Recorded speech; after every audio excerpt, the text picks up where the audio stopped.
Mga master, update muna tayo sa kasalukuyan pong ginagawa na evaluation ng PBB Secretariat sa PBB 2022. Ito po ay para sa Department of Education. Kasi September 22 ay naglabas itong PBB Secretariat ng listahan ng mga non-compliance ng mga agency accountability requirements for national government agencies. No, so isa po diyan ang DepEd. And napapansin po natin na as of September 22, itong tatlo na lamang yung hindi na comply ng Department of Education para po dito sa administrative requirements. Ito pong sa PhilGIPS posting na palagi pong nangyayari halos every year sa PBB. Tapos ito pong 2022 APP non-CSE, non-common supplies used. Tapos ito din pong conduct of early procurement activities. Kasi dapat daw at least 50% ng mga procurement activities for the year ay sinimulan 1 year before or the year before. So kaya po hindi nagagawa ito na palagi po non-compliant ang DepEd sa part po na ito. Pero so far, itong tatlo na lamang, nakikita po natin yung improvement base po kung ikukumpara natin doon sa mga previous na mga taon na mga pangyayari. Gusto ko lamang pong linawin na ito pong non-compliance dito po sa administrative requirements na ito ay wala pong bearing pagdating sa scoring ng agency performance.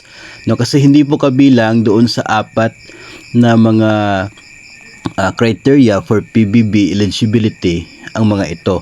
Hindi po sila directly nakaka-relate o directly nakaka-apekto doon po sa scoring.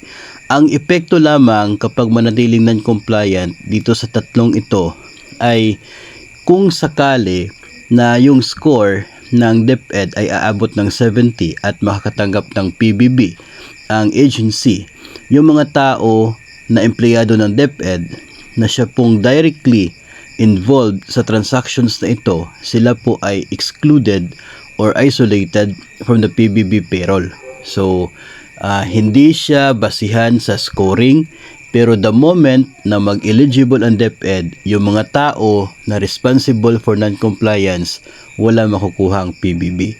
So as a general, to the entire members of DepEd family, ay wala po itong direktang epekto sa kanila pong matatanggap na performance-based bonus. Kung ikaw ay guro, makakatanggap ka pa rin ng PBB kung papasa ang DepEd as an agency kahit manatiling non-compliance itong tatlong ito. Yung mga tao lang na involved sa procurement na nabigo sa pag-perform ng mga task na ito ang siya pong hindi makakakuha ng PBB 2022. So, yun po yung update na binigay ng PBB Secretariat. As of September 22 po ito, lahat po ng mga national government agencies, mga departments ay nandoon sa listahan ng report na yon at kung ano-ano yung mga administrative requirements na hindi po nila na-comply. So sa DepEd, ito po yung tatlo na atin pong binanggit ngayon. So parang ang dapat lamang kabahan dito ay yung mga personnel na yung trabaho nila is involving dito sa tatlong criteria, tatlong requirements, dahil sila yung may chance na hindi makakakuha ng PBB 2022 if maging eligible man ang DepEd. So far ay dandito pa rin sa evaluation ng mga documents ang ginagawa ng DepEd ng PBB Secretariat. Wala pa rin pong update kung may mga eligible na mga agencies. Wala pa rin po so far. So patuloy pa yung ginagawang evaluation ng PBB Secretariat. So mag-abang-abang na lamang po tayo sa mga susunod pong mga announcement ng ahensyang ito at ng Interagency Task Force kung tayo ba ay magiging eligible or hindi para sa PBB 2022. So far, ito lang po muna yung maibigay po nating update tungkol po sa ating inaabangan din na PBB 2022.